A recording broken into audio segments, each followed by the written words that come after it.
Hola chicas y chicos, bienvenidos de nuevo a este vídeo sobre las preguntas en inglés. Recordad que en el vídeo anterior estuvimos viendo cómo se pueden hacer las preguntas en inglés con verbos auxiliares. Vamos a volver a poner la clasificación que teníamos. Auxiliary verbs. Resumiendo, dijimos que nosotros vamos a tener un sujeto más un verbo auxiliar más otra cosa. Y la pregunta la hacíamos de la siguiente manera. La pregunta la hacíamos moviendo el verbo auxiliar, que recordad que podía ser el verbo be o have. Dentro de have got, movemos esta parte, o un verbo modal,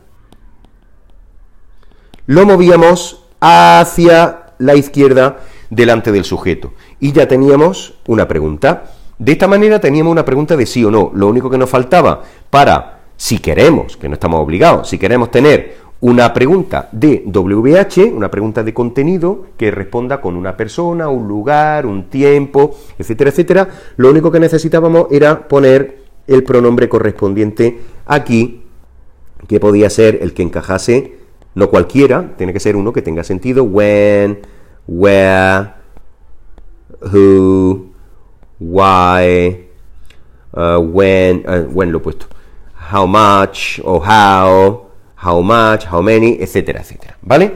Esto supongo yo que nos quedó absolutamente claro. Con lo cual, ahora la pregunta es cómo, vamos a dividir la pantalla en dos, cómo se hace la pregunta con verbos que no son auxiliares. Lo llamamos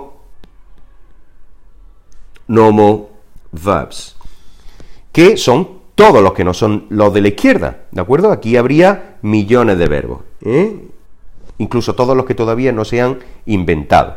Este símbolo significa infinito en matemáticas. Bueno, pues imaginémonos, para ver cómo se puede hacer, una oración que tiene un verbo que no es auxiliar. Imaginémonos que tenemos la siguiente oración: They play. Vamos a dejar un poquito más espacio. They play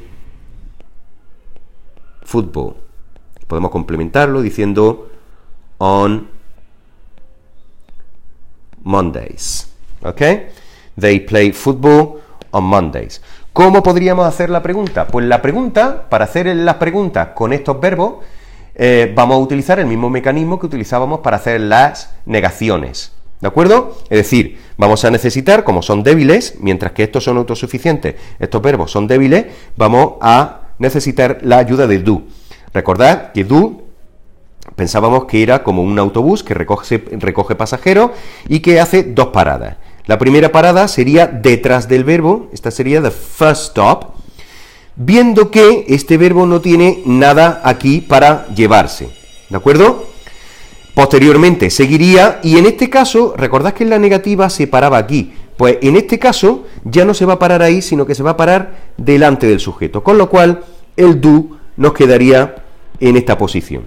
Y tal y como está conjugado este verbo, ya tendríamos nuestra pregunta montada. Como en el caso anterior, esta pregunta sería de sí o no. Lo único que necesitaríamos para hacer una pregunta de WH sería poner la partícula de WH aquí, como lo hemos hecho exactamente en el caso anterior y exactamente con los mismos pronombres que hemos visto.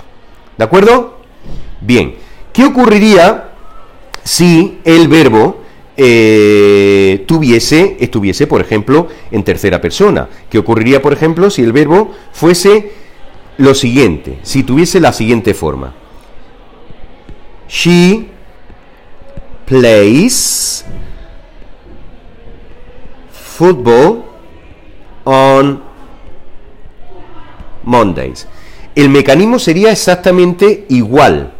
Meteríamos, vamos a ir ahora un poquito más rápido, do se pararía delante del verbo, a ver si se pararía delante del verbo, esta sería la primera parada, the first stop, y ahora fijaros que sí tiene una cosa que se puede llevar, que es la marca de la tercera persona para verbos que no son auxiliares. Pues como en el caso de la negación, este do se va a montar perdón, esta S se va a montar en el coche, en el autobús de el do, aquí tenemos otra vez, aunque esté en otro color, sigue siendo el mismo autobús, se va a montar aquí, y obviamente al montarse ahí, pues ya va a desaparecer de donde estaba, y ahora se va a colocar, vamos a cambiar esto, y ahora se va a colocar de nuevo delante de el sujeto, pero en este caso ya no está solo, ahora do tiene la compañía de esa S, y como en el caso anterior, esto se va a transformar posteriormente en does, ¿ok? Con lo cual ya tendríamos, poniendo does más el resto de la oración, ya tendríamos una pregunta de sí o no formulada. Does she play football? Does she play football on Mondays? Bien, en el siguiente vídeo vamos a ver exactamente lo mismo, pero en este caso con el verbo en pasado simple. Así que os veo en el siguiente vídeo.